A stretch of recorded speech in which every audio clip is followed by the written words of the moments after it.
Hello everyone, welcome to Pythagoras classes. আজি আমি আমাৰ last part B ৰ যেটো last chapter আছে আমাৰ 8 নম্বৰ chapter 8 আমি তাৰ বিষয়ে আলোচনা কৰিম আৰু এই chapterটোত আছে recent development in Indian politics ভাৰতবৰ্ষৰ ৰাজনীতিত recent মানে বৰ্তমান যি পৰিৱৰ্তন তাৰ ওপৰত সো ইয়াত আমি বেসিক্যালি আমি কিছুমান পাৰ্টিকুলাৰ টপিক পঢ়িম কিয়নো পঢ়িম আমি বাছি কাৰণ এই চেপ্টাৰটোৰ পৰা আহিব কেৱল মাত্ৰ 4 নম্বৰ গতিকে আমি 6 নম্বৰৰ কাৰণে পঢ়িবলগীয়া নাই আমি পঢ়িম 1 মাৰ্কস 2 মাৰ্কস 4 মাৰ্কস আমি ইয়াত চাও ফাৰ্স্ট কি আছে আমাৰ টপিকটো আছে মণ্ডল কমিশন অসমীয়াত ইয়াক কোৱা হয় মণ্ডল আয়োগ চাওচোন আহা মণ্ডল আয়োগৰ বিষয়ে ইয়াত কি উদ্দেশ্য কৰা হৈছে Bindeshwari Prasad Mandal was the chairperson of Mandal Commission. Etu so 1 marksor karone yat mind koriba Mandal Ayogor Sabhapati kun asil. Bindeshwari Prasad Mandal who was the chairman of Mandal Commission. Bindeshwari Prasad Mandal was the chairperson of Mandal Commission. Are set up in 1978. Kiman sonot ei ayog gothon kora hoisil 1978. To investigate the extent of educational and social backwardness among various sections of society and recommended ways to identify these classes. So, OBC, যিসকল অন্যান্য পিছপৰা জাতিৰ ব্যক্তি আছে এই ব্যক্তিসকলক বিষয়ে আলোচনা কৰিবৰ বাবে এই ব্যক্তিসকলৰ অৰ্থনৈতিক আৰু তেওঁলোকৰ যিটো শৈক্ষিক আৰু সামাজিক যিটো বেকৱাৰ্ডনেছ এই বেকৱাৰ্ডনেছৰ ওপৰত আলোচনা কৰিবৰ বাবে এই আয়োগ গঠন কৰা হৈছিল The Mandal Commission gave its recommendation in 1980 1980 চনত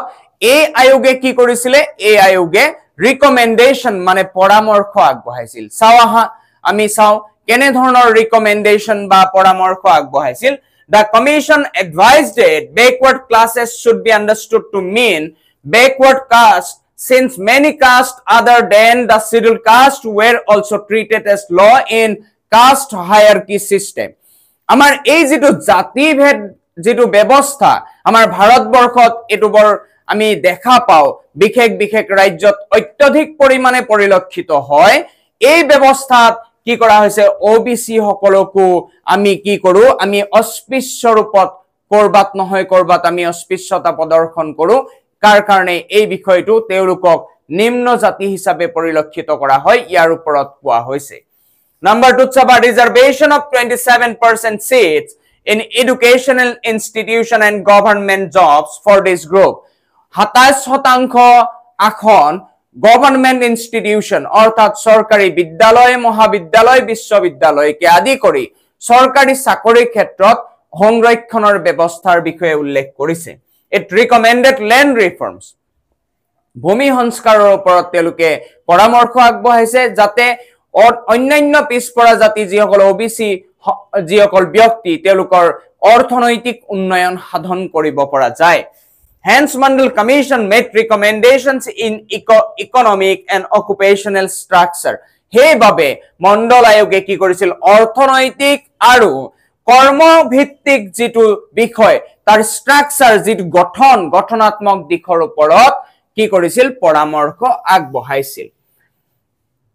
তাৰ পিছত আমি নেক্সট চাও for major developments in Indian politics since 1989 চনৰ হে সময়ছোৱাত বা পৰৱৰ্তী কালছোৱাত ভাৰতবৰ্ষত কেনে ধৰণৰ অৰ্থনৈতিক পৰিৱৰ্তন সাধন হৈছিল বা উন্নয়ন সাধন হৈছিল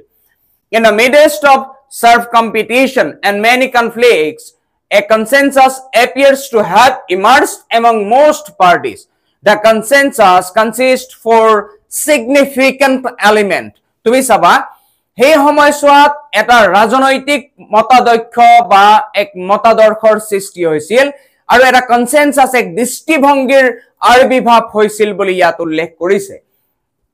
আৰু এই দৃষ্টিভংগীয়ে চাৰিটা মূল বিষয় সামৰি লৈছিল agreement on new economic policy নতুন অৰ্থনৈতিক নীতিৰ এগ্ৰিমেন্ট অৰ্থাৎ চুক্তিৰ বিষয়ে while many groups are opposed to the new economic policies most political parties in support of the new economic policies মতাদৰ্শ থাকিবই কিছু ৰাজনৈতিক দলে এই বিষয়টো তেলুকে তোমাৰ সাপোৰ্ট কৰিছিল সহযোগিতা আগবঢ়াইছিল কিছুমান ৰাজনৈতিক দলে কিন্তু এই বিষয়টো কি কৰিছিল এৰাই চলিব বিচাৰিছিল বা বিৰোধিতাও প্ৰদৰ্শন কৰিছিল most parties believe that these policies would lead the country to prosperity, a status of economic power in the world, acceptance of political and social claims of the backward classes. So অন্যান্য পিছপৰা জাতিৰ যিসকল ব্যক্তি আছে তেওঁলোকে যিবিলাক claim দিয়ে যে তেওঁলোকৰ ৰাজনৈতিক কিছুমান আশা সোশিয়াল আশা আকাংক্ষা থাকে সেইবিলাক মানি লোৱাৰ ওপৰত তেওঁলোকে কথা উত্থাপন কৰিছিল next acceptance of the role of the state level parties in government of the country state level party bilakok kisuman bostu accept kori lobo koisil the distinction between state level and national level parties je ei je rashtriya rajnoitik dol aru amar rajyik rajnoitik dolor majot je bibhedkami monobhab ase এই মনোভাবটো আতৰ কৰাৰ বিষয়ে তেওঁলোকে পৰামৰ্শ আগবঢ়াইছিল state level parties are showing power at the national level state ৰাজ্যিক কিছুমান ৰাজনৈতিক দলে সেন্ট্ৰেল ক্ষেত্ৰত আমাৰ ৰাষ্ট্ৰীয় ক্ষেত্ৰত তেওঁলোকে কি কৰে সহযোগিতাৰ দ্বাৰা পাৱাৰ প্ৰদৰ্শন কৰিবলৈ সক্ষম হয় সেন্ট্ৰেল গভৰ্নমেন্ট তোমাৰ গঠন কৰাৰ ক্ষেত্ৰত স্টেট যিবিলাক আমাৰ পলিটিক্যাল পাৰ্টি আছে ৰিজনাল পলিটিক্যাল পাৰ্টি তেওঁলোকৰো কিছুমান মুখ্য ভূমিকা পালন কৰা দেখা যায় আমি যে 2014 অৰ পিছত আমি যদি মুখ্যভাৱে যদি চাও তেতিয়াল 2024 ত গঠন হোৱা যেটো সেন্ট্ৰেল গভৰ্নমেন্ট তাত কিন্তু আমাৰ ৰাজনৈতিক যিবিলাক আঞ্চলিক ৰাজনৈতিক দল আছে তেওঁলোকে মুখ্য ভূমিকা গ্ৰহণ কৰা পৰিলক্ষিত হৈছে আমি নীতিশ কুমাৰৰ বিষয়ে ক'ব পাৰো হয়নে আমি আৰু এজন টিএমপিৰ নেতাৰ বিষয়ে ক'ব পাৰো তাৰ পিছত সবা emphasizes on pragmatic consideration rather than ideological position and political alliances without ideological agreement coalition politics has shifted the focus of political parties from ideological differences to power sharing agreement so eta homoyot coalition politics buli kole jetu dharana asil পৰৱৰ্তী পৰ্যায়ত এইটো ক্ষমতাৰ ভাগ বিতৰণৰ প্ৰতি পৰিলক্ষিত হৈছিল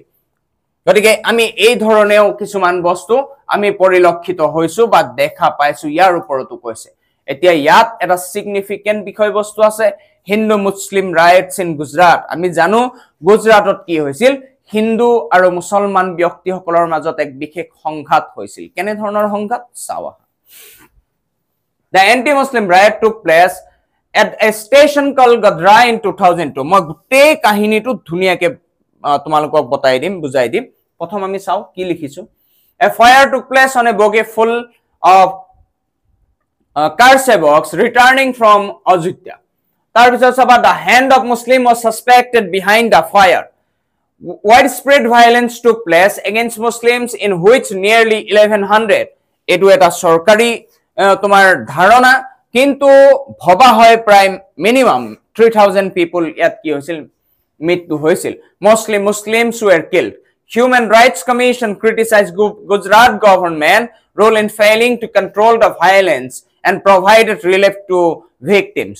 Gujarat riots show that the government machinery also becomes susceptible to passion and alert us the danger involved in using religious sentiment for political purpose 2002 সনত অযোধ্যাত যিসকল ৰাম মন্দিৰ নিৰ্মাণ কৰা কাৰ্যত যিসকল ব্যক্তি আছিল সেইসকল ব্যক্তি কি হৈছিল গুজৰাটলে তেলুকে এটা ট্ৰেইনৰ বগিৰে ঘুৰি আহি আছিল সেই সময়তে এক্সিডেন্টলি বা কোনোবাই ইন্টেনশনালিও কৰিব পাৰে হেইটো আজিলৈকে তোমাৰ কোনো ডিসাইড কৰিব পৰা নাই বা কোনো হেই বিষয়ে মতামত আগবঢ়াব পৰা নাই বিভিন্ন ধৰণে বিভিন্ন ধৰণে মতাদৰ্শ আগবঢ়াইছে এটা মুসলিম গাঁৱৰে পাৰ হৈ আহোতে হেই বগিত কি কৰা হৈছিল তোমাৰ জুই দলিয়াই দিয়া হৈছিল যাৰ পৰৱৰ্তী পৰ্যায়ত পৰিণতি স্বৰূপে কি হৈছিল তাত থকা কাৰ সেৱকসকল বিশেষভাৱে আঘাতপ্ৰাপ্ত হৈছিল আৰু এই বগি আহি যেতিয়া গুজৰাটৰ গধৰা ষ্টেচনত পাইছিল তাৰ পিছতে আৰম্ভ হৈছিল হিন্দু আৰু মুছলমানৰ মাজত এটা তুলমুল বা তয়াময়া ৰণ মুছলমান ব্যক্তিসকলে হিন্দু ব্যক্তিসকলক অত্যাচাৰ কৰিছিল হিন্দু ব্যক্তিসকলে মুছলমান ব্যক্তিসকলক অত্যাচাৰ কৰিছিল এই ক্ষেত্ৰত সেই সময়ৰ গুজৰাটৰ যেটো গভৰ্নমেন্ট সেই গভৰ্নমেন্টে বিশেষ ধৰণৰ তৎপৰতা অৱলম্বন কৰা নাই বুলি কোৱা হয় সেই কালছোৱাত কি হৈছিল তাত এজন মুসলিম এমপি জ্বলাই দিয়া হৈছিল তেওঁৰ ঘৰৰ তলত বহুতো মহিলাৰ পেট কাটি বাচ্চাকনি থ্ৰো কৰা হৈছিল তোমাৰ জুইত extreme level of human rights violation হৈছিল গতিকে ইয়াৰ ওপৰতে গোটেই বিষয়টো গুজৰাটৰ riot main issues in Indian politics in the period of 1989 কি হৈছিল কিছুমান বিশেষ ধৰণৰ ইস্যু আৰম্ভ হৈছিল ইস্যুবিলাক মই নোটত বৰ ধুনীয়াকৈ দি দিছো চাবা and of Congress system Congress ব্যৱস্থা পৰিসমাপ্তি হৈছিল বুলিয়ে ক'ব পাৰি কাৰণ সেই সময়ছোৱাত তোমাৰ কোৱালিশন পলিটিক্স আহি গৈছিল মণ্ডল ইস্যু আমি অলৰেডি পঢ়িছো নিউ ইকনমিক ৰিফৰ্ম হৈছিল বাবৰি মছজিদ ইস্যু যেটো অযোধ্যা ইস্যু এইটোৱেই হিন্দু ও আমাৰ সম্প্ৰদায়ৰ ব্যক্তিসকলৰ যেটো ৰাম মন্দিৰ পৰম নমেশ্য ৰাম মন্দিৰ আৰু মুছলমান ব্যক্তিসকলৰ যেটো আৰাধনা বা নামাজ পঢ়াৰ বৰ বিশেষ ধৰণৰ ঠাই বাবৰি মছজিদ এই দুটালৈ কি হৈছিল তোমাৰ ৰিলিজিয়াছ আইডেন্টিফিকেশন বা ইন্টেনশন দুই ধৰণৰ এক যুদ্ধৰ সৃষ্টি হৈছিল assassination of Rajiv Gandhi হত্যা কৰা হৈছিল আৰু মাল্টি পাৰ্টি সিস্টেমৰ লগালগ আৰম্ভ হৈছিল